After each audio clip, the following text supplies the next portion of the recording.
Students, कैसे हैं आप सभी। आई होप कि आप बहुत अच्छे होंगे। दोस्तों, हम पढ़ा रहे थे आपको टारगेट का ऑब्जेक्टिव गाइड, वो भी 2025 के लिए क्लास 10th का, जिसमें हम आपको 6 चैप्टर कंप्लीट कर चुके हैं। यह हमारा 7वां चैप्टर है। उसका नाम है निर्देशांक ज्यामिति।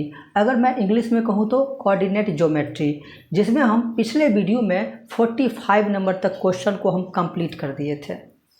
आज की इस वीडियो में मैं 46 से आगे जहाँ तक होगा वहाँ तक मैं सॉल्व करूँगा। ठीक है, अंतिम तक बने रहिएगा। मैं पूरा कोशिश करूँगा कि हम जो भी सवाल बताएं आपको 100% आपको अच्छे से समझ में आए और यहीं पर आपके दिमाग में उतर जाए। मैं पूरा कोशिश करूँगा और 100% आपको समझ में आएगा। बस आप अंतिम तक बने रहिएगा। पूरे बुक का ऑब्जेक्टिव पढ़ाने वाला हूँ, वो भी चैप्टर वाइज चैप्टर। ठीक है, चलिए फिर शुरू करते हैं और देखते हैं कि क्या क्वेश्चन है हमारा 46 नंबर। 46 में कह रहा है कि बिंदु आपको दे दिया है एक P -4,2 -4,2 एक बिंदु दे दिया है P। ठीक है, और उसके बाद आपको एक बिंदु दे दिया है Q 8,6, Q बिंदु दे दिया है 8,6 दे दिया है। और कह रहा है कि इन दोनों बिंदुओं को मिलाने वाली रेखाखंड के मध्य बिंदु का नियामक क्या होगा, ये पूछ रहा है आपसे।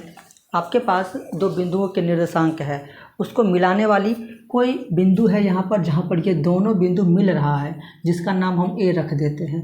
तो ये जो A है ना, उस बिंदु का हमें निर्देशांक ज्ञात करना है, क्योंकि दो बिंदु का निर्देशांक आपको पहले से दिया हुआ है। उन दोनों को मिलाने वाली ये एक बिंदु है जिसको हम P नाम रखे हैं, उसका हमें निर्देशांक ज्ञात करना है। कैसे ज्ञात करेंगे, ध्यान से समझिए। हम आपको बताए हुए थे, आपको पता होगा कि मध्य बिंदु का डायरेक्ट एक फॉर्मूला आता है, x1 + x2 बटा में 2, y1 + y2 बटा में 2 होता है। डायरेक्ट फॉर्मूला आता है। बहुत सारे क्वेश्चन हम बना भी चुके हैं पिछले सारे वीडियो में। ठीक है, चलिए फिर बनाते हैं हम। मध्य बिंदु A बराबर, ये हमारा x1, यह y1, x2 y2, इतना आपको पता होगा।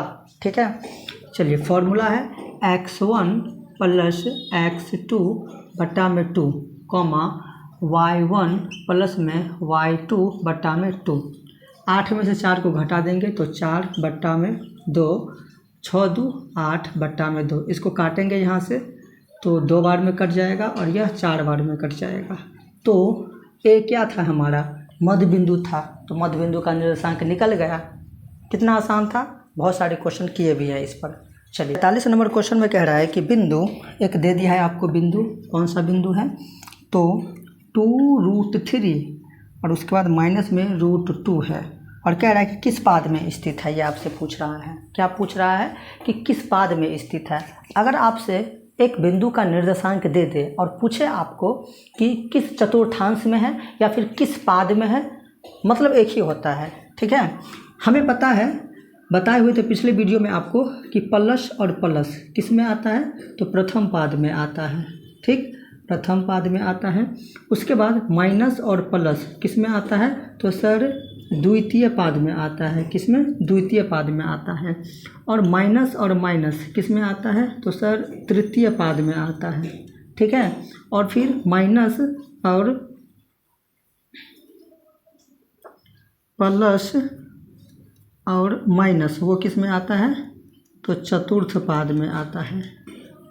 और यह कैसे आता है, यह कैसे आता है, ये सारे डिस्कस हम अच्छे से पूरे डिटेल में फर्स्ट वीडियो पार्ट 1 जो होगा हमारा, उसमें हम कर चुके हैं। आप जाइए प्लेलिस्ट में, वहाँ से आपको मिल जाएगा। प्रथम पाद में प्लस प्लस, द्वितीय में माइनस और प्लस आता है, तृतीय में माइनस माइनस और चतुर्थ में प्लस माइनस आता है। तो आपको यही पूछ रहा है आपसे कि किस पाद में आएगा यह बिंदु। तो जब भी इस तरह से आए तो आपको क्या दिया है संख्या या अंक, उस पर आपको ध्यान नहीं देना है, केवल साइन पर ध्यान देना है। इसके आगे में क्या है, प्लस है, और यहाँ पर क्या है, माइनस पहले से है। तो प्लस और माइनस किस चतुर्थांश में आता है या फिर किस पाद में आता है, तो प्लस और माइनस किस में आता है, चतुर्थ में आता है। किस में आता है, चतुर्थ में आता है, और यही आपका आंसर हो जाएगा। ठीक है, इसको आप अच्छे से याद कर लीजिएगा। ठीक, और कैसे हुआ वो आपको पार्ट 1 में मिल जाएगा। चलिए अगला क्वेश्चन देखते हैं क्या है। 48 नंबर क्वेश्चन है कि काटते तल में स्थित किसी बिंदु 3, -4 की कोटि का मान क्या होगा। ठीक है, 3, -4 दे दिया है आपको, 3, -4 और पूछ रहा है आपसे कोटि का मान। आपको पता होगा या नहीं भी पता है तो सीख लीजिए यहाँ से अभी तुरंत कि यह होता है x निर्देशांक या फिर x नियामक, और इसी को हम कहते हैं क्या, भुज कहते हैं। क्या कहते हैं, भुज। इसको हम कहते हैं y नियामक या y निर्देशांक, और इसको हम क्या कहते हैं, हम कोटि कहते हैं। आपसे पूछ रहा है कि इन बिंदुओं में कोटि का मान क्या होगा, तो कोटि आपके पास क्या है, -4 है, तो यही आपका आंसर हो जाएगा। याद रहेगा, पहले वाले को भुज, दूसरे वाले को कोटि। ठीक है, चलिए नेक्स्ट क्वेश्चन देख लेते हैं क्या कह रहा है।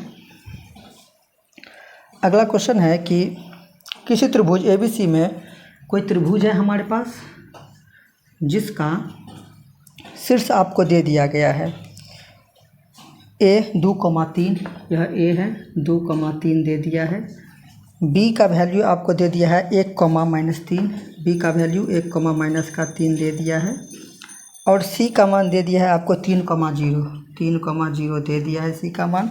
और आपसे पूछ रहा है कि C का नियामक क्या होगा, सॉरी यह केंद्रक दे दिया है आपको, केंद्रक दे दिया, ये केंद्रक है, इसका मान आपको दे दिया है कितना, 3,0 दे दिया है आपको। आपसे पूछ रहा है C बिंदु का शीर्ष C जो है उसका निर्देशांक पूछ रहा है। समझिए इस क्वेश्चन को, एक त्रिभुज के A निर्देशांक भी दे दिया है, B निर्देशांक भी दे दिया है, और ये शीर्ष C जो है उसका निर्देशांक नहीं दिया है, बोल रहा है निकालने के लिए, लेकिन आपको केंद्रक दे दिया है। ये केंद्रक होता है, ये केंद्रक होता है, केंद्र बिंदु होता है त्रिभुज का। ठीक है, कैसे निकालेंगे, अब त्रिभुज का केंद्रक दिया है तो हमें ये पता चलता है कि त्रिभुज का केंद्रक का फॉर्मूला, केंद्रक दिया है, अब फॉर्मूला भी उसी का होता है। क्या होता है त्रिभुज का केंद्रक का फॉर्मूला, बोल रहा है हमको C शीर्ष निकालने के लिए, इसका निर्देशांक बोल रहा है निकालने के लिए, केंद्रक दिया है, केंद्रक दिया है तो केंद्रक का ही फॉर्मूला लगाएंगे, जो दिया है उसी का फॉर्मूला लगाएंगे, वहाँ से आपको कुछ ना कुछ ज़रूर मिलेगा। देखिए कैसे, यहाँ पर लिखेंगे हम त्रिभुज ABC का केंद्रक फॉर्मूला होता है x1 + x2 + x3 बट्टा में 3, y1 + y2 + y3 बटा में 3 होता है। किसका फॉर्मूला, त्रिभुज के केंद्रक का फॉर्मूला। हम जानते हैं कि यह हमारा x1 y1 x2 y2, और ये नहीं है पता हमको, तो क्या मान लेंगे, x3 y3 मान लेंगे, नहीं पता है तो क्या मान लेंगे, x3, y3 मान लेंगे इसको। ठीक, अब यहाँ से देखिए त्रिभुज के केंद्रक आपको दिया गया है कितना, 3,0 आपको दे दिया है। x1 का मान क्या है, 2 प्लस x2 का मान क्या है, 1 प्लस x3 का मान नहीं पता, तो इसको हम ऐसे ही छोड़ देंगे। ठीक है, नीचे में 3 तो रहेगा ही। y1 का मान कितना है, 3 प्लस y2 का मान -3 है।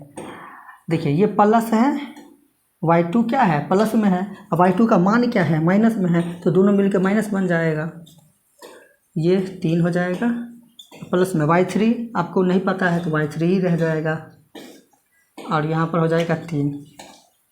आई होप कि यहाँ तक आप समझ गए होंगे। चलिए नेक्स्ट लाइन यहाँ पर देखते हैं। अब यहाँ पर देखिए कि 3,0 तो रहेगा ही, 2 और 1 3 प्लस में x3 बट्टा में 3। ठीक है, यहाँ पर देखिए 3 में से 3 गया तो 0 प्लस में y3 बट्टा में 3 हो जाएगा। ये जो x निर्देशांक है ना, उसको x निर्देशांक के बराबर करेंगे, तो 3 बराबर 3 प्लस में x3 बट्टा में 3, ये जो y निर्देशांक है ना, y निर्देशांक 0, उसको y निर्देशांक के बराबर कर देंगे। ठीक, क्या क्या यहाँ पर समझ में आया आपको, ये क्या है, x निर्देशांक है, ये क्या है, y निर्देशांक है, ये क्या है, x वाले टर्म है, ये भी y वाले टर्म है, तो x को x वाले के साथ, y को y वाले के साथ कर दिए। अब यहाँ से क्रॉस गुना करेंगे, 3 प्लस x3 को गुना करेंगे, यहाँ पर 1 है तो 3 प्लस x3 ही होगा, और 3 तिया 9 हो जाएगा। तो x3 बराबर में 9 माइनस 3 हो जाएगा। ये जो प्लस का 3 उधर जाएगा तो माइनस का 3, तो x3 बराबर में 9 में से 3 गया तो 6 हो गया। ठीक है, अब यहाँ पर देखिए 3 को 0 से गुना करेंगे तो 0 होगा, 0 प्लस y3 है तो 0 का तो अब कोई महत्व रहा नहीं। y3 को 1 से गुना करेंगे तो क्या हो जाएगा, y3 हो जाएगा। तो यहाँ पर C बिंदु क्या था, C जो शीर्ष था उसका निर्देशांक क्या है, x3 y3। तो पहले x3 लिखेंगे, क्या है 6, y3 क्या है आपके पास 0, निकल गया। ये आपका क्या हो जाएगा, फाइनल आंसर हो जाएगा। इस तरह से हम बनाएंगे। केंद्रक दिया था त्रिभुज का, उसी का फॉर्मूला लगाए, फिर क्या किया, x वाले को x वाले के बराबर कर दिए, y वाले निर्देशांक को y वाले के बराबर कर दिए, निकल गया। आपको फॉर्मूला यह याद रखना बहुत ज़रूरी है, आप इन्हें याद कर लीजिएगा। ठीक है, और यह क्वेश्चन बहुत इंपॉर्टेंट है, हर साल पूछता है इस टाइप का क्वेश्चन। चलिए नेक्स्ट क्वेश्चन देखते हैं क्या है आपके मोबाइल स्क्रीन पर। जो क्वेश्चन है उसमें बिंदु इतना इतना को मिलाने वाली रेखाखंड के मध्य बिंदु का नियामक आपसे पूछ रहा है। दो बिंदु आपको दे दिया है, दो बिंदु आपको दे दिए हैं। वो बिंदु है आपके पास -2 और 3 है, दूसरा है आपके पास 4,1 है। इस बिंदु को मान लेते हैं E और इसको मान लेते हैं B। इन दोनों बिंदुओं को मिलाने वाली जो रेखाखंड है, ठीक है, बिंदुओं को मिलाने वाली जो रेखाखंड के मध्य बिंदु है जिसको मान लेते हैं हम P, उसका हमें निर्देशांक ज्ञात करना है। ठीक है, जहाँ पर वो दोनों मिल रहा है आपस में, मान लीजिए कि P पॉइंट पर मिल रहा है जो कि मध्य बिंदु हुआ हमारा, उसका वैल्यू हमें निकालना है। मध्य बिंदु P बराबर फॉर्मूला होता है x1 प्लस x2 बटा में 2, y1 प्लस y2 बटा में 2। यह x1 है, y1, x2 y2, इतना आपको पता होगा। x1 क्या है आपके पास -2 प्लस x2 4 में से 2 गया तो 2। ठीक है, y1 क्या है आपके पास 3 प्लस y2 क्या है 1 है, 3 और 1 कितना होगा 4 बटा में 2, 4 में से 2 गया तो 2 बटा में 2, ये गया 1,2। 1,2 है क्या आपके ऑप्शन में, 1,2 है ऑप्शन नंबर 1। ठीक है, कम से कम 7-8 बार मध्य बिंदु वाले फार्मूला, इस टाइप का फार्मूला आ चुका है हमारे हिसाब से। अब आपको समझ में आ गया होगा और आप बना सकते हैं खुद से भी। इस सब में आपको फार्मूला, डायग्राम ये सब नहीं बनाना है, केवल सब्जेक्टिव में बनाना है।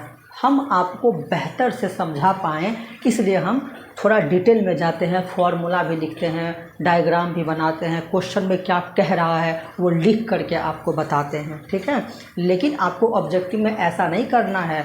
ऐसा करना मतलब बेवकूफ़ी करना, टाइम को बर्बाद करना। आपको इतना प्रैक्टिस करना है, इतना प्रैक्टिस करना है कि दिमाग में आप सब कुछ कर पाएँ। ठीक है, चलिए नेक्स्ट क्वेश्चन देख लेते हैं, इसी के साथ क्या कह रहा है। 51 नंबर क्वेश्चन में कह रहा है कि बिंदु इतना इतना किस पाद में है। पाद बोले या चतुर्थांश बोले, मतलब एक ही है कि वो साइन उसमें देखना है हमको। हमारे पास जो है 4,3 जो है उसमें आप देखिए साइन केवल देखिए, यहाँ पर है प्लस, यहाँ पर है प्लस, तो प्लस प्लस किस में आता है सर, तो प्लस प्लस जो है वो प्रथम पाद में आता है। क्या याद रहेगा आपको, प्रथम चतुर्थांश में प्लस प्लस, द्वितीय चतुर्थांश में माइनस प्लस, तृतीय चतुर्थांश में माइनस माइनस, चतुर्थ चतुर्थांश में प्लस माइनस। याद रखिएगा ये चीज़। ठीक है, चलिए अगला क्वेश्चन देख लेते हैं क्या कह रहा है आपके स्क्रीन पर, जिसमें कह रहा है आपको कि मूल बिंदु से बिंदु इतना इतना की दूरी क्या होगी। मूल बिंदु से दूरी आपसे पूछ रहा है, मूल बिंदु से दूरी पूछ रहा है। क्या होता है फॉर्मूला, √x² प्लस में y²। आपको जो बिंदु दिया गया है ना, उसमें पहला क्या है x निर्देशांक, दूसरा y निर्देशांक है, स्क्वायर कर दीजिए, हो गया। तो 4, -3, तो 4 का स्क्वायर 16 प्लस -3 का स्क्वायर 9, 16 9 को जोड़ देंगे तो कितना हो जाएगा, √25, इसका वर्गमूल निकालेंगे तो 5 हो जाएगा, और ये आपका फाइनल आंसर हो जाएगा। ठीक है, तो आप हमें एक बात बताइए, क्या ऐसे क्वेश्चन को लिखना ज़रूरी है, मन से नहीं कर सकते हैं। अब 10th क्लास में हैं आप कर सकते हैं मन से। अगर आप नहीं कर पा रहे हैं ये चीज़ अपने दिमाग से, तो बहुत दुख की बात है, बहुत दुख की बात है। करना है, आपको करना पड़ेगा अब, ठीक है। चलिए नेक्स्ट क्वेश्चन देख लेते हैं। अगला क्वेश्चन है आपके स्क्रीन पर, जिसमें कह रहा है कि बिंदु इतना इतना को मिलाने वाली रेखाखंड का मध्य बिंदु क्या होगा। ओह माय गॉड, मध्य बिंदु यहाँ भी बताए थे ना, सेम ऐसे ही बनेगा। अब आप कर लेंगे इस क्वेश्चन को, आप खुद सॉल्व करेंगे और आंसर को कमेंट में करेंगे, ठीक है। मैं वेट करूँगा आपके कमेंट का, क्योंकि जैसे ये बनाए ना सेम क्वेश्चन ये है, सेम। बिंदु ए दे दिया है, ए का निर्देशांक, बिंदु बी का निर्देशांक दे दिया है, को मिलाने वाले रेखाखंड का मध्य बिंदु का नियामक बोल रहे हैं आपको ज्ञात करने के लिए। कर लेंगे, प्रॉमिस कीजिए आप कि आप इस क्वेश्चन को सॉल्व करके आप कमेंट करेंगे आंसर, ठीक है। मैं वेट करूँगा। चलिए अगला क्वेश्चन है 54 में कि -3, -3 किस पाद में है। -3, बोल रहा है कि किस पाद में है या फिर किस चतुर्थांश में है। यह क्वेश्चन भी अभी पढ़े हम, यहाँ पर है। आइए इसे सॉल्व करते हैं। ध्यान दीजिए, जब भी इस तरह से क्वेश्चन आए तो आपको क्या करना है, अंक दे, संख्या दे, उस पर ध्यान नहीं देना है आपको, केवल साइन पर ध्यान देना है। यहाँ पर माइनस, यहाँ पर माइनस, तो माइनस किस चतुर्थांश में आता है। तो हम कह सकते हैं कि सर तृतीय चतुर्थांश में आता है। किस में, तृतीय चतुर्थांश में आता है, या फिर हम कह सकते हैं पाद कहते सकते हैं। चतुर्थांश को हम पाद भी कहते हैं, ठीक है। चलिए, को मिलाने वाली रेखाखंड को y अक्ष किस अनुपात में विभाजित करता है। वेरी इंपॉर्टेंट क्वेश्चन है। दो बिंदु आपको दे दिया है, ठीक है, ध्यान से समझिए इस क्वेश्चन को। एक P है, उस बिंदु का निर्देशांक आपको दे दिया है कितना, तो -4,2 दे दिया है, ठीक। एक हमारे पास क्या है, Q बिंदु है, जिसका निर्देशांक आपको दे दिया है 8,3 दे दिया है।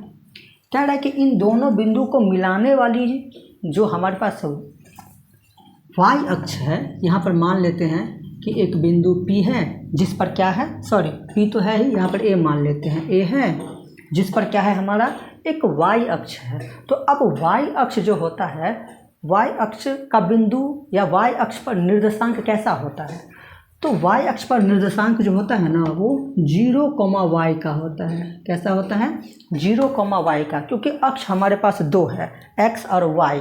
तो y अक्ष का निर्देशांक बोले कैसा होगा, तो x नहीं पता तो 0 रख देंगे वहाँ पर, तो 0,y हो गया। वही अगर x अक्ष का पूछता तो क्या करते हम, y के जगह पर 0 रख देते, x, 0 हो जाता। y अक्ष पर पूछे तो 0,x, x अक्ष पर पूछे तो x, 0।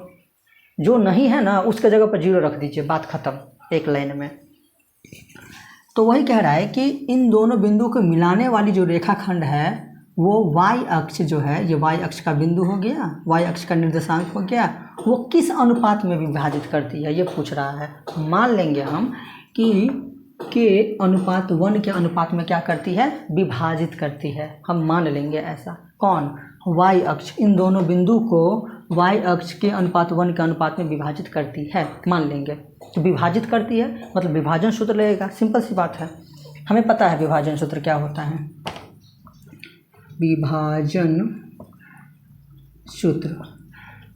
विभाजन सूत्र क्या होता है, m1x2 प्लस में m2x1 बट्टा m1 plus m2 m1y2 plus m2y1 बट्टा m1 प्लस m2 होता है। किसका सूत्र, विभाजन सूत्र। इसी से हमारा काम बनेगा। विभाजन सूत्र कौन विभाजित कर रहा है, तो y अक्ष 0,y कर रहा है, ठीक है। ध्यान से देखिए, m1 हमारे पास क्या है, k है, इसको m1 कहेंगे, इसको m2, ये x1 y1 x2 y2 value put कर दीजिए। x2 क्या है 8 प्लस m2 क्या है 1, x1 क्या है -4 बट्टा में k प्लस में 1 comma m1 k y2 3 plus m2 1 y1 क्या है आपके पास 2 है बट्टा k प्लस 1, ठीक है। हमको m1 भी पता था, m2 भी पता है, x1 y1 x2 y2 सब कुछ पता है।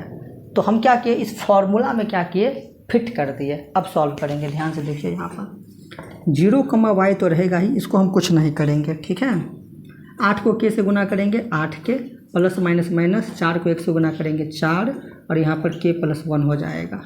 3 को k से गुना करेंगे 3k, प्लस का 2 का 2, k को k प्लस 1 ऐसे ही रहेगा। इन दोनों को जोड़ नहीं सकते आपस में, क्योंकि ये दोनों अलग अलग टर्म है। ये x वाले टर्म है, ये बिना x वाले टर्म है। ये चर पद, ये अचर पद, आपस में नहीं जुटता है। हाँ, गुना कर सकते हैं लेकिन जोड़ और घटा नहीं सकते।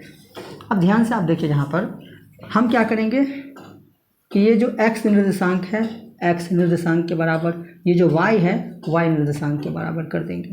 तो 0 इक्वल टू हो जाएगा यहाँ पर 8k माइनस का 4 बट्टा में k प्लस में 1। दूसरी तरफ क्या होगा, तो y equal to 3k plus का 2 बट्टा में k प्लस में 1 हो जाएगा। 8k माइनस 4 को 1 से गुना करेंगे, यहाँ पर 1 है तो क्या होगा 8k माइनस का 4 बराबर k प्लस 1 को 0 से गुना करेंगे तो 0। यहाँ पर k बराबर माइनस का 4 उधर गया तो प्लस का 4 हो जाएगा, ठीक। 8 गुना में है, उधर जाएगा तो भाग में आ जाएगा, ठीक है। इसको हम काटेंगे तो k बराबर 4 1 4, 4 2 8, 1/2। समझे यहाँ तक? चलिए, k का मान निकला 1/2। इस k को मान को उठा करके यहाँ पर रख देंगे, ठीक है। ध्यान से देखिए कैसे, y बराबर 3, k की जगह पर 1/2 प्लस में 2 बट्टा में 1/2 प्लस में 1। ऊपर में देखिए आप, ये गुना ये जोड़, पहले गुना का काम करेंगे। यह नहीं कट रहा है तो क्या हो जाएगा 3/2 प्लस में 2 बट्टा में हो जाएगा 1/2 प्लस में 1, y बराबर। आइए इधर सॉल्व करते हैं। यहाँ पर देखिए ऊपर में y बराबर, ऊपर में देखिए 2 और 1 का लघुत्तम कितना हो जाएगा, 2 1 का लघुत्तम 2 हो जाएगा, ठीक। और यहाँ पर 3 प्लस में 4 हो जाएगा, ठीक है। उसके नीचे देखिए, इसमें 2 1 का लघुत्तम क्या होगा, 2 होगा। यहाँ पर 1 प्लस में 2 हो जाएगा। 4 3 7/2, उसका बट्टा, और 3 2 और 1 3 बट्टा में 2 हो जाएगा। डबल बट्टा है तो पहला बट्टा को जैसे का तैसे छोड़ देंगे, दूसरे बट्टे को गुना करके उल्टा देंगे। 3/2 है तो 2/3 हो जाएगा। 2 से 2 को काट देंगे तो क्या निकला, 7/3 निकला, ठीक है। अब ध्यान से आप एक चीज़ देखिए, यहाँ पर ध्यान से देखिए आप एक चीज़, यहाँ पर हमको बोल रहा था क्या, हमको बोल रहा था किस अनुपात में विभाजित करती है, तो k अनुपात 1 के अनुपात में विभाजित करती है। तो k अनुपात 1 क्या है हमारे पास, यहाँ पर 1/2 है। क्या है हमारे पास, 1/2 है। अनुपात इक्वल टू 1/2, ठीक है, 1/2। तो किस अनुपात में विभाजित करता था, k अनुपात 1 में। k का मान कितना निकला है, 1/2 अनुपात 1। 1/2 अनुपात 1 है तो इसको हम क्या लिख सकते हैं, 1/2 लिख सकते हैं। यही आपका क्या हो जाएगा, फाइनल आंसर हो जाएगा। आई होप आप समझ गए होंगे। यह क्वेश्चन बहुत ही आसान था। y अक्ष का बिंदु 0, y का होता है। हमें बोल रहा था कि किस अनुपात में विभाजित करती है y अक्ष, तो हमको k का मान निकालना था। मान लिए k अनुपात 1 के अनुपात में मान लिए हम ऐसा, आप m1 अनुपात m2 में भी आप मान सकते हैं, ठीक है। उसके बाद चलिए 56 नंबर क्वेश्चन में कह रहा है कि a का मान जिसके लिए बिंदु इतना इतना संरेखी है क्या होगा। हमें a का मान निकालना है, ठीक है। और कह रहा है कि ये जो तीनों बिंदु है ना वो संरेखी है। संरेखी का मतलब क्या होता है कि वो जो तीनों बिंदु है वो एक ही रेखा पर है। कहाँ पर है, एक ही रेखा पर है। संरेखी का मतलब होता है सीधी रेखा, एक ही लाइन में है। इसका मतलब वो त्रिभुज नहीं बनेगा, त्रिभुज का क्षेत्रफल नहीं निकलेगा उन तीनों बिंदुओं का, क्योंकि संरेखी मतलब होता है एक ही रेखा पर वो तीनों बिंदु है। कौन कौन, एक है a,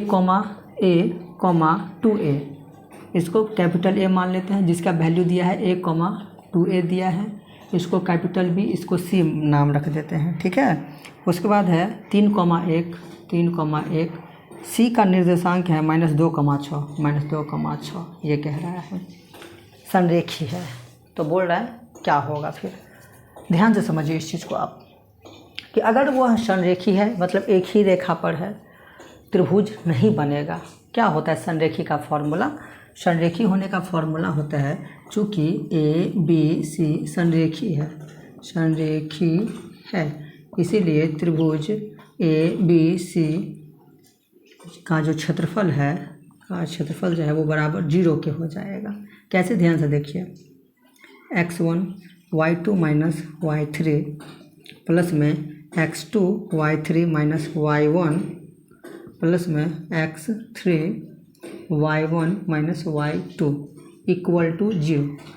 क्योंकि जब त्रिभुज का जो क्षेत्रफल होता है तो स्टार्टिंग में क्या आता है 1/2 आता है, तो उसको हम क्या किए मन ही मन ये जो 1/2 यहाँ पर रहता है ना उसको उठा करके इधर कर दिए, क्योंकि ये 1/2 क्या है गुणांक है, ये इस सारे का ये गुणांक है। और गुना जब साइड चेंज करता है तो भाग बनता है, तो यह 0/1/2 हो गया। तो 0 कुछ भी होता है वो ऑलवेज 0 होता है, तो एक लाइन को हम गायब कर दिए। ठीक है, ऐसे समझिए आप। अब आपको पता है x1 y1 x2 y2 x3 y3 लिखने की कोई आवश्यकता नहीं है, आप याद रखिएगा। ठीक, चलिए अब वैल्यू पुट करते हैं, आराम से आपका क्वेश्चन बन जाएगा। चलिए x1 क्या है आपके पास a, y2 माइनस y3, तो y2 आपके पास है 1 माइनस y3 क्या है 6 है। ठीक है, प्लस x2 आपके पास 3 y3 minus y1, y3 6 minus y1 कितना है 2a है, प्लस x3 क्या है आपके पास माइनस का 2 y1 minus y2 2a minus y2 क्या है आपके पास 1 बराबर में 0। वैल्यू पुट कर दिए हम। अब यहाँ पर देखिए a को 1 से गुना करेंगे तो a होगा प्लस माइनस माइनस, या फिर ऐसे आप कर सकते हैं कि 6 में से 1 को घटा देंगे तो माइनस का 5, उसको a से गुना करेंगे तो माइनस का 5a हो जाएगा। ठीक, अब यहाँ पर देखिए ये दोनों आपस में नहीं घट सकता है, तो 3 से गुना कर देंगे, प्लस का 6 × 18 minus 6a plus minus minus, ये दोनों नहीं घट सकता है क्योंकि अलग अलग टर्म है, तो माइनस का 2 से इन दोनों को गुना कर देंगे, तो माइनस का 4a प्लस का 2 बराबर 0। ठीक है, अब यहाँ पर देखिए ये a वाला टर्म, यहाँ भी a वाला टर्म है और यहाँ भी a वाला टर्म है, सबको जोड़ देंगे, माइनस माइनस माइनस, ये माइनस माइनस सबको जोड़ दीजिए, 6 × 4 = 10, 10 × 5 = 15a। अब यहाँ पर एक अचर पद, यहाँ पर अचर पद 18 × 2 = 20 प्लस का 20 बराबर 0, माइनस का 15a प्लस का 20 उधर भेज दीजिए तो माइनस का 20 हो जाएगा, माइनस से माइनस को काट देंगे तो a बराबर में 20/15 काटेंगे इसको, तो a बराबर 5 चौका 20 और 5 तिया 15, तो a का मान कितना निकला 4/3, और यही आपका आंसर होगा 4/3। समझे? इस तरह से हम बनाएंगे। संरेखी बोले तो सिंपल सा है, 1/2 को इधर भेज देना है, 0 बन जाएगा। वहाँ की चीज़ तो आपको पता ही है, संरेखी का मतलब होता है एक ही रेखा पर। ठीक, चलिए नेक्स्ट क्वेश्चन देखते हैं क्या है।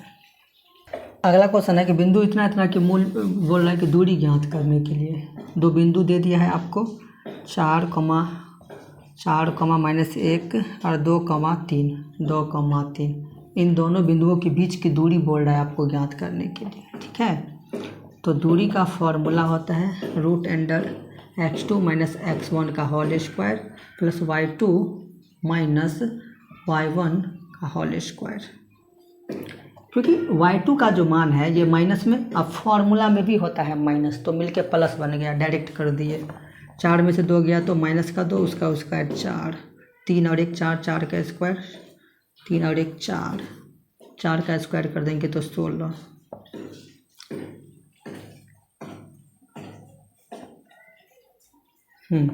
16 4 20 हो जाएगा। इसको क्या लिख सकते हैं 4 × 5 लिख सकते हैं, 4 का वर्गमूल 2, 5 का निकलेगा नहीं, तो यही आपका आंसर हो जाएगा। क्या था 2√5। चलिए नेक्स्ट क्वेश्चन देख लेते हैं। त्रिभुज ABC इतना इतना हो तो उसका केंद्रक बोला ज्ञात करने के लिए। ठीक है, त्रिभुज ABC जिसके शीर्ष दे दिया है आपको, उसका केंद्रक बोल रहा है ज्ञात करने के लिए। ये तो और आसान है। कुछ देर पहले जो क्वेश्चन था उसमें एक शीर्ष बोल रहा था ज्ञात करने के लिए, केंद्रक दिया था तो हम उसी का फॉर्मूला लगाए थे। अब यहाँ पर स्पेशली केंद्रक का ही फॉर्मूला लगेगा, आराम से निकल जाएगा। एक त्रिभुज है हमारे पास जिसके शीर्ष आपको दे दिए गए हैं -1 0, ये A है, -1 0 दे दिया है। ये B है जिसका निर्देशांक आपको दे दिया है कितना 5 -2, 5 -2। और ये C है, उसका निर्देशांक आपको दे दिया है 8,2 दे दिए हैं। इसका बोल रहा है केंद्रक क्या होगा। केंद्रक का वैल्यू आपसे पूछा है, केंद्रक का निर्देशांक आपसे पूछा है। त्रिभुज का केंद्रक क्या होता है, ध्यान से देखिए यहाँ पर। त्रिभुज का केंद्रक बराबर होता है x1 + x2 + x3 बट्टा में 3, y1 + y2 + y3 बट्टा में 3 होता है। ये x1 y1 x2 y2 पता है आपको।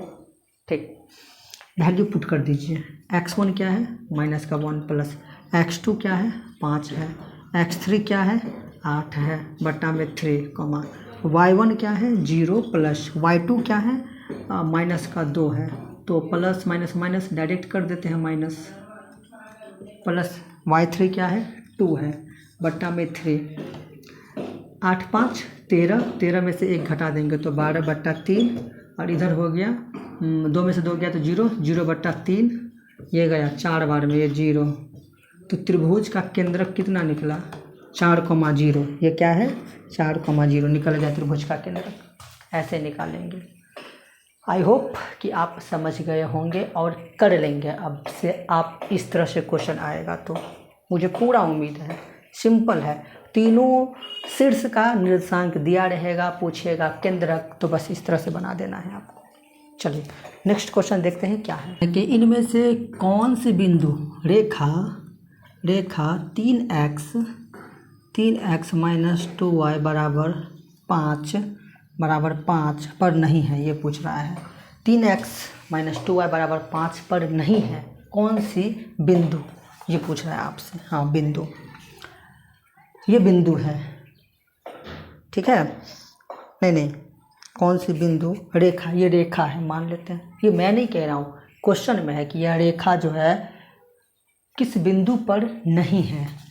हम चेक करेंगे बारी बारी से, ऑप्शन को रखेंगे और चेक करेंगे। यहाँ पर जैसे पहला ऑप्शन आपको दिया गया है, पहला ऑप्शन है आपके पास 2,1/2। ये हमारा क्या है x निर्देशांक, ये y निर्देशांक। तो x के जगह पर 2 रखेंगे, y के जगह पर 1/2 रखेंगे। अगर वह 5 के बराबर आ गया, मतलब RHS के बराबर आ गया, मतलब वो बिंदु रेखा पर है। हमें क्या कह रहा है, कौन नहीं है। ठीक, उस रेखा पर कौन बिंदु नहीं है, तो बराबर 5 नहीं आना चाहिए, तो वो नहीं होगा। देखिए कैसे, यहाँ पर 2 रखेंगे तो 3 दूना 6, माइनस 1/2 रखेंगे तो यहाँ पर जो 1/2 रखेंगे तो 2 से 2 कट जाएगा तो बचेगा 1, 6 में से 1 गया तो 5 बराबर 5, मतलब ये बिंदु उस रेखा पर है। क्वेश्चन कह रहा है कि कौन नहीं है। इसी तरह से आप क्या कर सकते हैं, बी चेक कर सकते हैं, सी चेक कर सकते हैं। मैं डी चेक करके दिखा देता हूँ। ठीक है, 2,3 है, 2,3 है। यह x निर्देशांक, ये y निर्देशांक, दोनों को यहाँ पर रखेंगे। यहाँ 2 रखेंगे तो 6, माइनस यहाँ 3 रखेंगे तो 3 दूना 6 बराबर ये 5 है। 6 में से 6 गया तो 0, वो बराबर नहीं है किसके, 5 के। इसका मतलब इस रेखा पर ये बिंदु नहीं है, इस रेखा पर ये बिंदु नहीं है। पहला ऑप्शन है, दूसरा भी होगा, तीसरा भी होगा, चेक करके देख लीजिएगा आप, लेकिन डी नहीं होगा, कंफर्म। चलिए नेक्स्ट क्वेश्चन देख लेते हैं क्या है, जिसमें कह रहा है आपको कि बिंदु -5,4 किस पाद में स्थित है। -5,4 किस पाद में स्थित है, या फिर पूछे आपसे किस चतुर्थांश में स्थित है, मतलब सेम है। देखिए यहाँ पर सबसे पहले आपको क्या करना है, यहाँ पर साइन को देखना है केवल, ये माइनस है, यहाँ पर प्लस है। माइनस और प्लस किस चतुर्थांश में आता है, तो हम कह सकते हैं कि सर ये जो है वो द्वितीय में आता है। किसमें? द्वितीय में आता है, माइनस और प्लस। ठीक, तो आज की वीडियो में इतना ही रहने देते हैं। आई होप कि आपको समझ में आया होगा। वीडियो को लाइक ज़रूर कर दीजिएगा, नए हैं तो चैनल को सब्सक्राइब कर दीजिएगा, क्योंकि आपको ऐसे ही चैप्टर वाइज PYQ आपको मिलने वाला है, ऑब्जेक्टिव प्लस सब्जेक्टिव का, जिसमें अभी मैं आपको ऑब्जेक्टिव पढ़ा रहा हूँ। तब तक के लिए टेक केयर, ख्याल रखिएगा अपना। जय हिंद, जय भारत।